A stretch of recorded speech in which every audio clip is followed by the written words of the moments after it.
आवाज येतोय?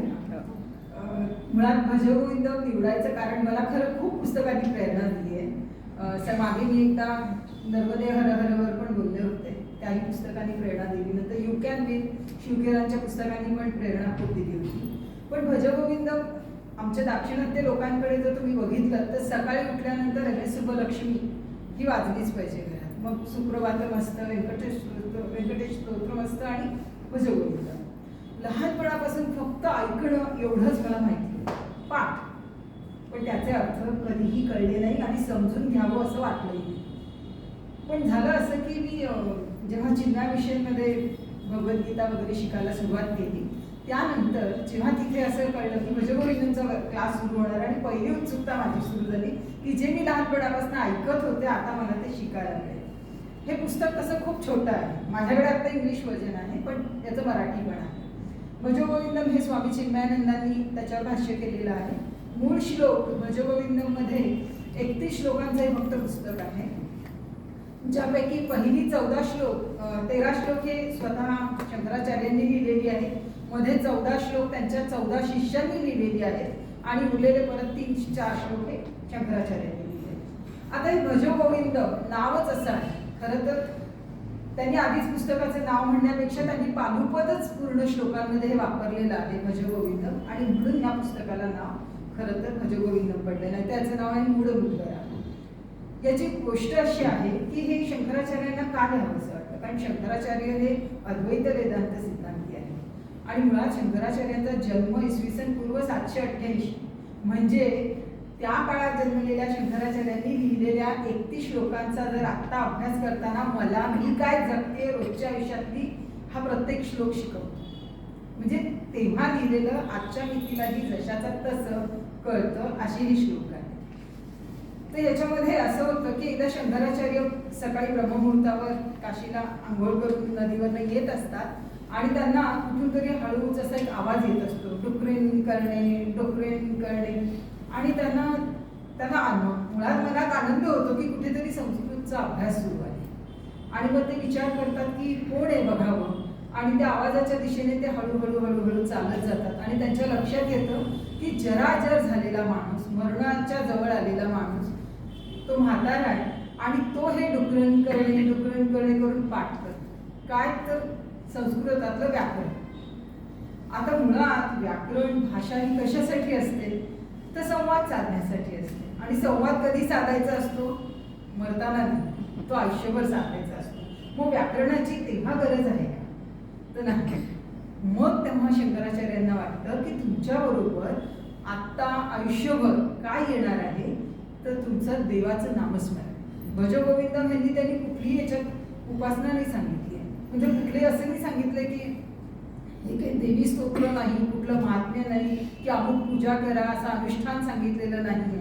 पण त्यांनी एक श्लोक जो सांगितलेला आहे तो मात्र आपल्या आयुष्याशी रोजच्या जोडला जातो. त्यातल्या मी 2-3 श्लोकांचा फक्त अर्थच सांगणार आहे, कारण सगळे श्लोक नाही घेणार. पण पहिला श्लोक जो त्यांनी सांगितलेला तो असा आहे, भज गोविंदम गोविंदम भज मूढमते संप्राप्ते सन्निहिते काले नहि रक्षति डुकरन करणे. त्यांना तेच सांगायचंय की मरताना आयुष्यात तुम्ही जर व्याकरण शिकत बसलात तर हे व्याकरण तुमच्या सोबत येणार नाहीये, कारण श्रीकृष्णांनी सुद्धा भगवद्गीतेत सांगितलेलंच आहे, अंतकालेचे मामेव स्मरण मृत्यूवरम. जो मला शेवटला माझा विचार करेल त्याचं डेस्टिनेशन, पुढचं आयुष्य, पुढचं प्रारब्ध हे ठरेल. मग आपण व्याकरण शिकायचं का भजगोविंदम करायचं? आता इथे गोविंदमला सुद्धा वेगवेगळे अर्थ आहेत. त्यांचे जे गुरु आहेत ते पण गौडपादाचार्य गोविंदपादाचार्य आहेत, म्हणून पण गोविंद असेल. गोविंद विष्णूचंही नाव आहे.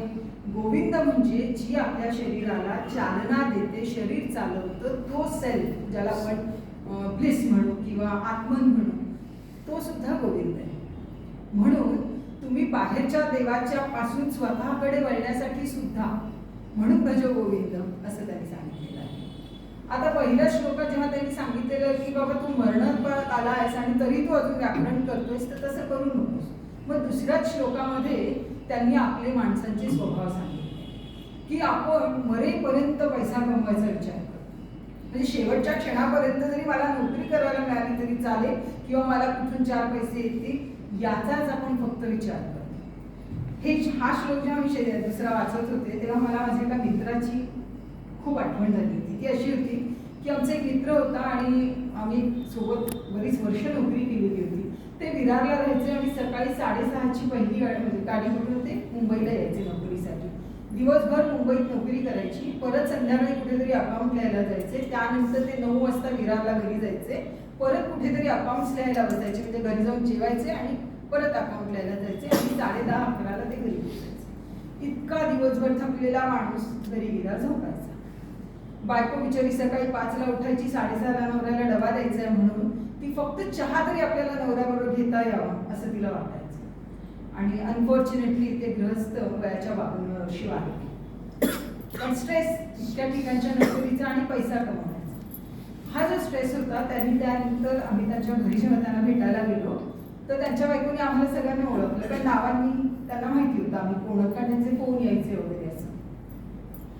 पण जेव्हा आम्ही त्यांच्या आठवणी सांगत होतो तेव्हा त्या अशा ब्लँक बसल्या होत्या, त्यांच्या चेहऱ्यावर काहीच हावभाव नव्हते. आणि त्या एवढंच म्हणाल्या की त्यांचा सहवास तुम्हाला जेवढा मिळाला ना त्यातला मला काहीच मिळाला नाही, मला फक्त त्यांचा पैसा मिळाला.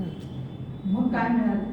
आयुष्यभर ज्या पैशासाठी त्यांनी वणवण केली, पैसा कमवला, पाठी ठेवला, त्यातला तर एकही रुपया यांच्याबरोबर गेला नाही, पण साधी त्या माणसाबद्दलची आठवण बायकोला 25 वर्षानंतरच्या लग्नामधली सुद्धा नाही. मग इतकं आपण धावायचं का? शंकराचार्य तेच सांगतात की तुम्ही काहीही करा, पैसा कमवू नका असं त्यांनी कुठेही म्हटलेलं नाहीये. जे आपल्याला गरजेचं आहे ते करायलाच हवं, पण हे करताना सुद्धा भज गोविंद.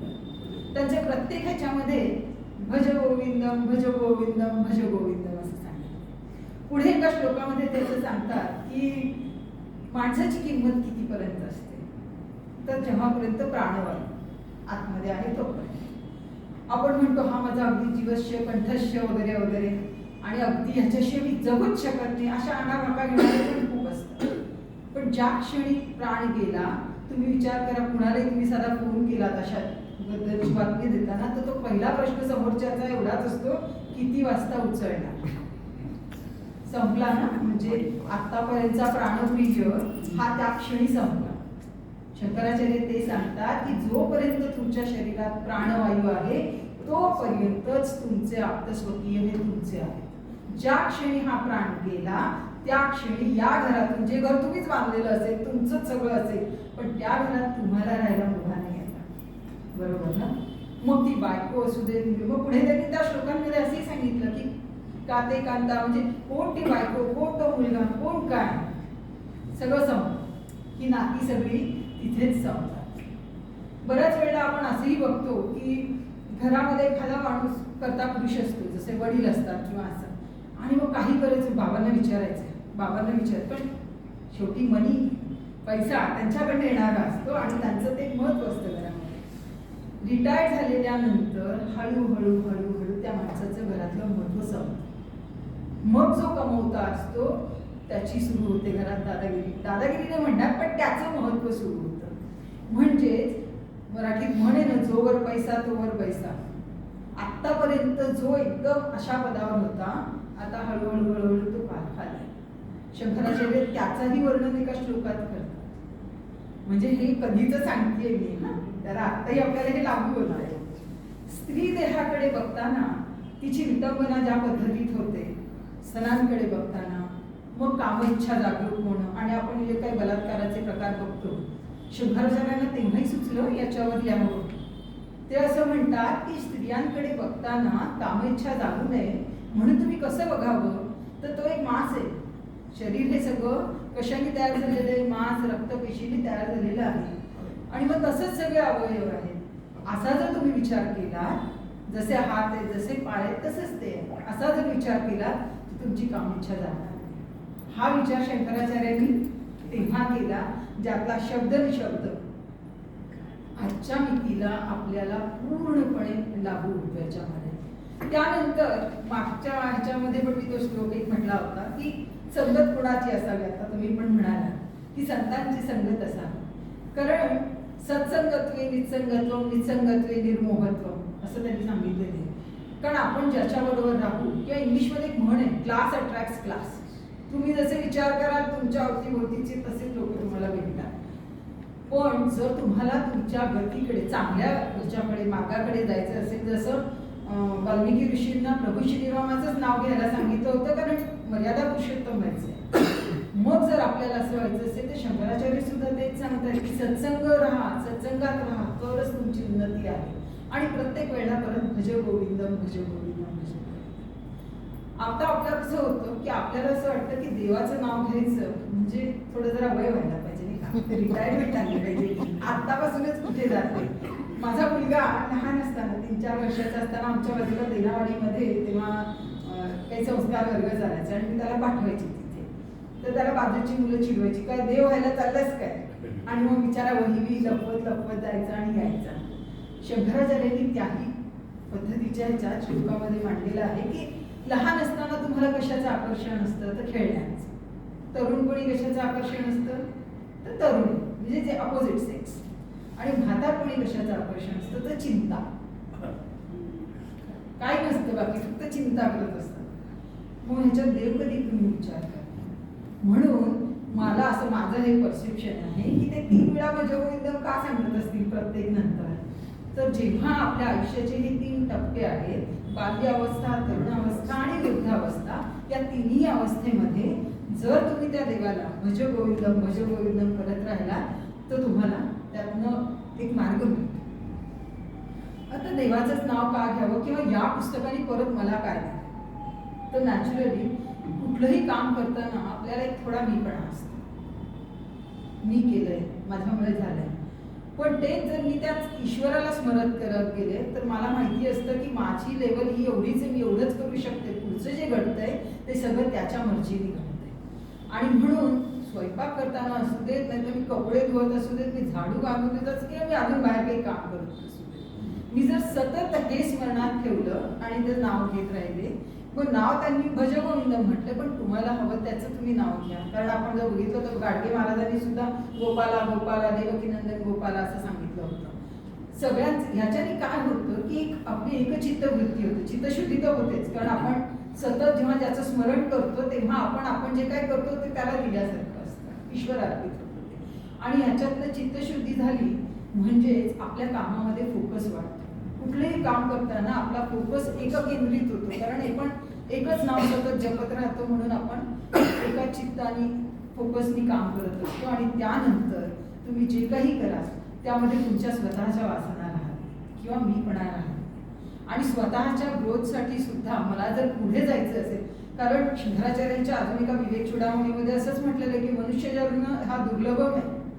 जर तो मला मिळाला आहे तर मला विवेकबुद्धी मिळालेली आहे. आणि विवेकबुद्धी कशासाठी आहे तर मला पुढे जन्ममरणाच्या फेऱ्यात, परत भजगोविंदमध्ये एक श्लोक आहे की तुम्हाला जर जन्ममरणाच्या फेऱ्यात पडायचं नसेल, कारण जन्ममरण इतकं सोपं नाही आहे ना, परत त्या जठरात जा, परत त्या जठरामध्ये काय घाण असेल त्याच्यात राहा 9 महिने, त्यातून बाहेर या, आणि परत तुमच्या पुढे तुमचे प्रारब्ध कर्म आहेतच, परत तुम्ही भोगा.